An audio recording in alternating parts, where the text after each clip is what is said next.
Louis Riddick is very complimentary of Tyler Shough and Kelvin Banks. Ladies and gentlemen, the last couple of days here across the sports media landscape, Louis Riddick from ESPN has been doing some spots where he's been talking about the Saints, primarily about Tyler Shough, who he loves more than I've ever loved anybody, and Kelvin Banks. And he likes both picks a lot. He likes Kelvin Banks.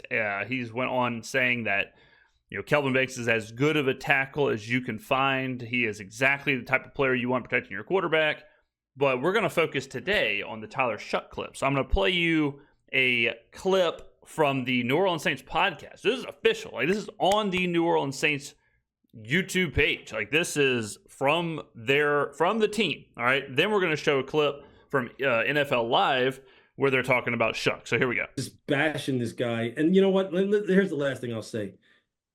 And you can edit this out if you want, but I'm sorry, but I have to say it this way. That little dumbass clip that's trending on Twitter about how he missed that throw at the combine, learn some context behind that.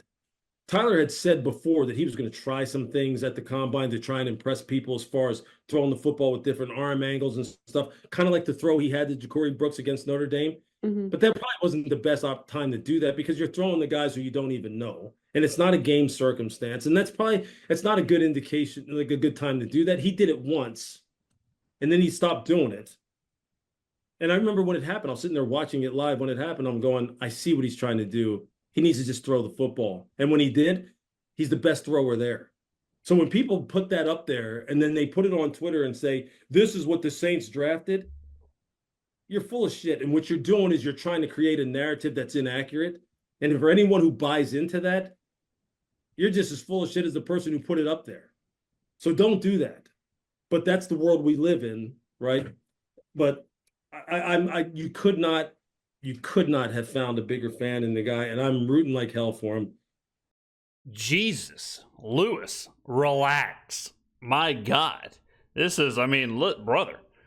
At the end of the day, we're goofing and gaffing on about, the combine. It is May. It's not that big of a deal. It is the day before the Kentucky Derby.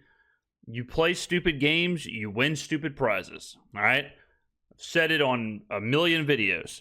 It's just as dumb to play the actual clip where he's rolling out left, flinging it across his body over all these people against Notre Dame, and it's watching that every night before you go to sleep. It's just as dumb to do that than it is to play the combine clip and act like that's gospel as well. Unfortunately, in today's day and age, all that exists. Will Levis has made a career out of getting memed on. Mark Sanchez with the butt fumble. If you just replayed the butt fumble 1,000 times, which trust me, ESPN did, if you just played the butt fumble 1,000 times and be like, look at this guy, look at this joker. Is that unfair to Mark Sanchez? Yes, obviously. But it happened. No pun intended. Will Levis, if you play all the clips of Will Levis's comical pick sixes where he's on his knees with his hands up, watching the guy run by him, is that a 100% great indication of Will Levis's ability as a quarterback? No, but it happened. This just makes me like, because I've seen this kind of stuff too. We all love football here, no doubt about it. Live it, breathe it. Sometimes we do take it a little too seriously. Louis is about to come unglued on this podcast. This is a wild audio clip. I was kind of surprised when I heard it. But we're rooting for Tyler, obviously. If Spencer Rattler wins out, I'm rooting for Spencer Rattler too. But I do think it's kind of to shame people for wanting to have a little goof and a gaff with a viral clip. Now, I do agree. That clip is not... The clip does not define him, just like good clips don't define him either. He's somewhere in the middle, and that goes for everybody. If someone gets dunked on in the NBA, and you're going to watch that clip 1,000 times, the player who's getting dunked on isn't defined by that, but it doesn't mean you shouldn't share the clip. All right, let's move on to the next video. All right, so this is from NFL Live. So this is a full panel. Lewis is on the panel, Ryan Clark, whoever, Matt Miller. We're going to listen to that and react. Taking snaps out of the backfield. And finally, Lou's guy, Tyler Shough. I didn't like the value. I thought it was a little bit of a reach at 40. However, the Saints need a quarterback who can play right away. After Cam Ward, Tyler Shough is the most pro-ready quarterback in the entire 2025 draft class, thanks to his experience in college from Oregon to Texas Tech to Louisville. He is ready to go right away, and he has some weapons to work with and an improved offensive line down in New Orleans. All right, Lou, I'm getting to you on Shough because I know you're itching to talk about him. But quickly, Matt, why was it a reach for you to get him at 40? Yeah, I thought he was more of just on value, I thought he was more of a late second, early third. Man, this guy's one hell of a Stephen King fan. Look at this. He's got every Stephen King book. It's exclusively Stephen King behind him. This is wild. Over here, 11/22/63, one of my favorite books of all time. Read it. If you never read it, it's so good. So good. It's about time traveler trying to stop the JFK assassination. Very, very, very, very, very good book. Would absolutely highly recommend. Third round pick was where I had him rated. I do worry. My only concern with Tyler Shough is, did he figure it out at age 25 because he's been in college for 6 or 7 years? And that's a question that really can't be answered until he gets to the NFL. Is he topped out because he's been in college for? Well, Lewis is about to come unglued over here too. Lewis has not been happy about the dialogue around Tyler Shough. So this guy was Justin Herbert's backup at Oregon. He's been there for a minute. So did he find that success this past year based on his age and the reps that he's had? Or sometimes it's just a guy breaks through. It happened to Jaden Daniels. It happened to Joe Burrow. So we'll see once he gets out on the field. We've sufficiently annoyed Lewis, which is perfect, as you can go ahead, Lou, and defend your guy. Why is Shough ready to start right now for the Saints? Well, look, he has been around for a little while. The only thing that I got annoyed by is, like, has he topped out? I mean, Geno Smith was in the league how long before he actually hit his stride? Sam Darnold has been in the league how long before he actually hit his stride? Tyler Shough's age is so overblown, it's absolutely ridiculous, okay? It's overblown. At 25, we're talking about him like he's Tom Brady, like he's 48, and we're like, oh, my God, he might not make it through his first contract. Look, he is someone who has been tutored by. So, so what's happened now? We've reached like the full circle, where the conversation is now like so convoluted in the age and the injuries and the whatever that I almost feel like people are saying like a bunch of nothing, right? Like the Geno Smith, Sam Darnold thing has nothing to do with this. Like the fact that it's one thing to have a couple of stops in the NFL, it takes a little while to figure it out, whatever. Like that's all one thing. But you can't correlate that at all to Shough's situation, good or bad. I mean, I've seen people say like, well, Drew Brees was 27 when he came to the Saints. Yeah, Drew Brees was already a Pro Bowler. Drew Brees, that's completely different. Completely different. Right, Bo Nix played a bunch of games, and he started, and look at him, he's doing good. Bo Nix is still 2 years younger. Not to mention, he played 60-something college football games. Tyler Shough started in, 23? So, very different there. Oh, and also, Bo Nix had, 50 touchdowns and 3 interceptions his senior year. Like, Bo Nix figured it out. Tyler Shough is still relatively raw. So, it's like, I understand the narrative. I understand that we're trying to, kind of take away some of these negatives or trying to kind of explain them away. But I think people are just got to where there's so much explaining away, it makes it even more confusing. And at this point, we kind of have to it is what it is. You have to sit back and say, okay, we're going to see how this guy can play. Like, we can talk, and we will talk for months until they actually start having reps. But at this point now, he is on the Saints, right? Like, at this point now, he's in a quarterback competition with Spencer Rattler, potentially a triple threat match with Derek Carr if Derek Carr, whatever happens. But I think now we're seeing a lot of people kind of go all in on Tyler Shough. Like, he is the franchise. He is the future. He is my king. He is my savior.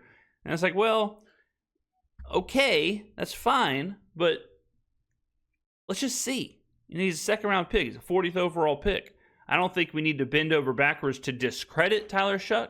I also don't think we need to bend over backwards to create this narrative that he's all good, everything's going to be fine, he's the best player you could have possibly got. Two of the very best in all of college football, and Jeff and Brian Brom. Jeff Brom is made for the pro game. Jeff Brom should be getting head coaching interviews to coach in the NFL. Why? because his offense mirrors everything that you see on Sundays. The way in which he installs offense mirrors what you see on Sunday. The way in which he teaches the quarterback position in terms of protections, identifying defenses, going through progressions, the kind of footwork, the kind of decision-making you need to have. These are all things that he's done in his career as a player. He's done it as a coach. He transferred them over to Tyler Shough, who really, when I talked to Jeff down in Louisville this year, doesn't have a whole lot of deficiencies. He doesn't have, he's plenty mobile in the pocket. He runs 4.6 at 220 pounds. He's got a rocket arm. He's super smart. They couldn't overload him. Here's the number one issue. I mean, this is kind of what I'm talking about. Like, if you just hear this, you're like, well, did Tyler Shough win the Heisman? Did he throw for 5,000 yards and 60 touchdowns and no interceptions? Did he ever throw an interception in his entire life? Did Louisville win the national championship? Like, some of the stuff you're hearing now, it's like, man, damn, this seems like we're overcompensating. With Tyler, which was he broke his collarbone twice and broke his lower leg, and his lower leg was broken because of a hip drop tackle. Somebody rolled on it. Well, if you tell me a way in which you can prevent that, there's some kind of leg lift or plyometric you can do to prevent someone from rolling on your lower leg and breaking it, I'd like to hear it, because you're probably going to be a multi-billionaire. This guy's going to be just fine. Kellen Moore targeted this guy. If you listen to Kellen Moore talk about him through the pre-draft process, they speak the same language. Tyler will hit the ground running. Tyler's going to have a chance to be the day one starter, because we don't know what's going on with Derek Carr. We don't know what that shoulder looks like. He's in such a unique position, and I think he is uniquely qualified to handle it. I mean, look, I don't have anything else. I mean, Lou ate the whole meal. We're talking about Tyler. What did it taste like, Lou? I'm telling you, dog. But what I will say is this, Lou. What I will say is this. When I had the conversation over the phone talking about it, the older quarterbacks have found early success in the NFL, and all I had to attribute it to was two guys that Matt mentioned, and Joe Burrow and Jaden Daniels. And coming out of college, whether that's maturity, whether that's understanding how to handle the mental aspect of the NFL, that maturity somehow, I think, plays into how well these guys have played early, beyond the amount of reps that they had in college as well. So, and New Orleans needed a quarterback. I didn't feel like it was a reach. I disagree with Matt on that, because of the status of where they. Yeah, I mean, I don't think it's a reach either, because if Matt has him as a late second round pick and you're the Saints, you're like, well, we don't have a late second round pick. Like, we want to make sure we get our guy.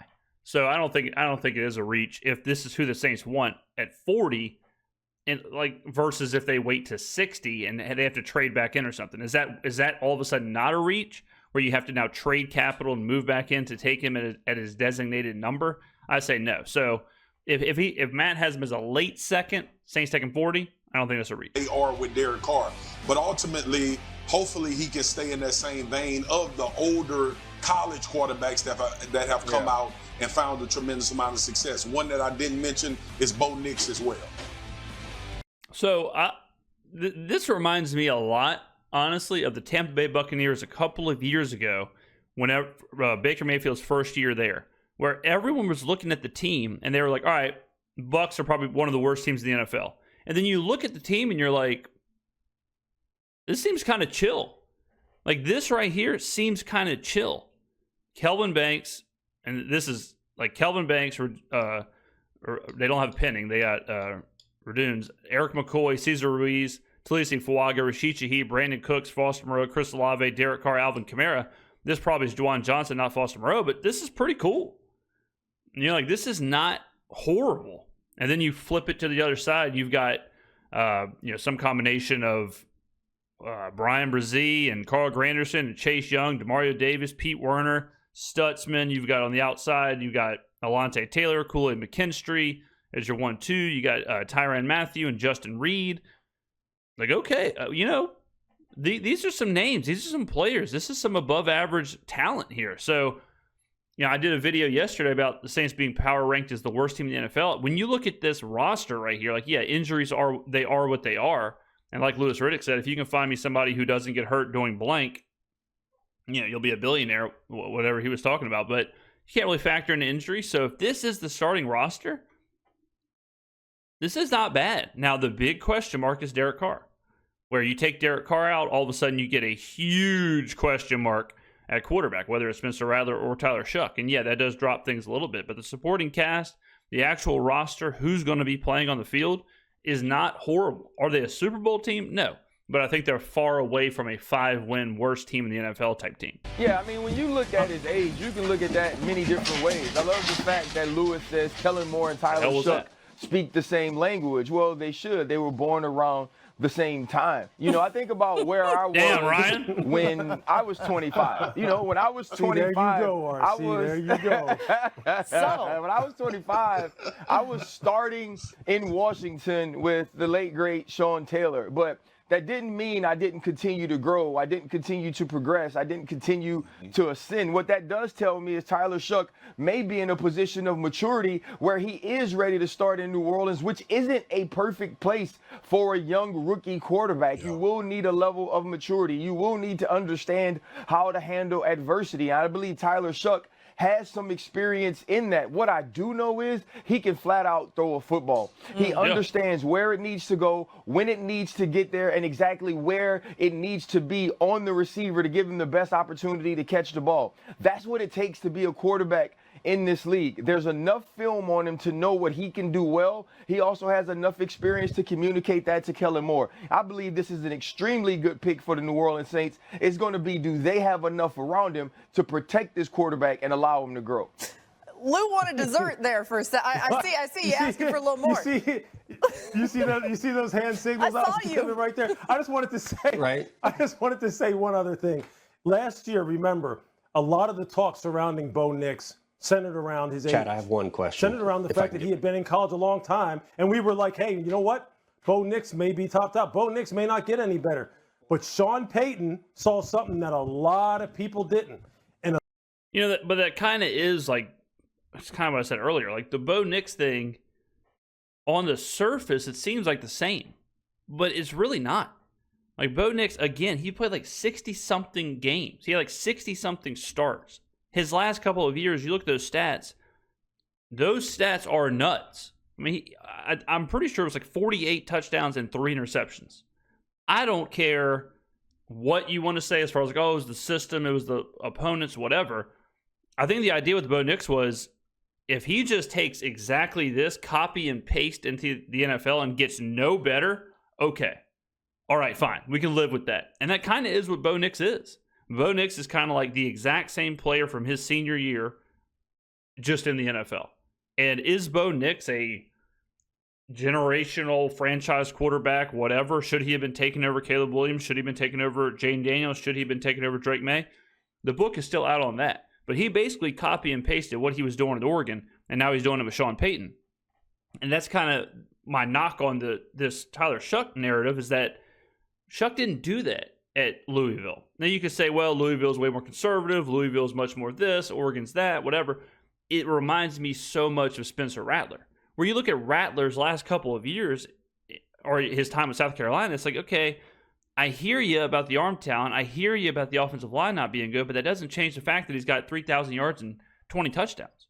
It doesn't change the fact that Tyler Shough had whatever it was, 3,000 yards and 20 touchdowns, and, it was okay. Like, sure, the arm talent is there. I see the upside, no doubt about it.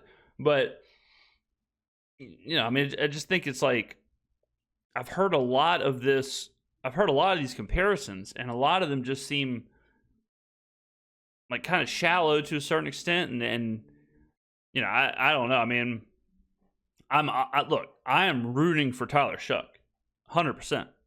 And if Rattler beats him out, I am rooting for Rattler. But if Shough ends up being just kind of a flame out and it is what it is, on to the next one. I'm not going to lose any sleep over it. And we've gotten to the point now where, if Tyler Shough flames out, I don't know if Lewis will be able to handle it. It's just a crazy shift we're taking where people are going absolutely all in. Absolutely all in here. And I'm worried that the discourse has gotten very, like, there's no gray areas, very white or black. He's either the greatest prospect of all time, he's either the greatest arm and the greatest student of the game and the most mature sage and all this other stuff. It's like that seems a bit much. Just like on the other side, he's Mr. Glass and he's 240 years old and whatever. That seems like a bit much on the other side. We have a very radicalized view of a second-round pick. And I think I'm a little bit surprised. Oh, I mean, I guess not. I mean, it's May. Like, what are people going to talk about? But the little birdie has told me Sean Payton really likes Tyler Shough, even though he didn't need a quarterback. I heard that, Birdie. I have one question for you guys. How is it that I'm on today with the 3 best dressed men at ESPN, and I'm the only one that wore a suit and tie? Yeah, what what's happened happening there? There was a group text that went out. Because You you, didn't get because you that think because you think because you think it's mid-November. ESPN. Matt, that's because I you didn't think do it's so much. mid-November. I ain't got We nothing in to May. prove. Oh, listen, I was about to say mid-November. I got another Papa Pairings. all right, there you go. When Papa Pairings pop up, we pop on out. Okay, there you go, ladies and gentlemen. Well, it's a wild ass time here in New Orleans. I mean, it's a crazy discourse around this. I'm really kind of surprised of the line in the sand that's been drawn, where in reality, I think Kellen Moore's kind of taking himself a little one-year shot, where he's saying, look, we get a guy who's relatively ready for the NFL. We believe he's got the physical attributes to be able to do it if he has to do it. But it's a second-round pick, so if it doesn't work out, we can move on. Very, very similar to Tennessee with Will Levis, where it's like, yeah, okay, I see the arm power, I see the body, I see all this stuff. If it doesn't work out, we move on. And if we can't change some of the things, but it's a bit surprising that people are so, I mean, damn, like people are all in here. All right. Let me know in the comments below what you think. Thank you for watching. I'll see you in the next video.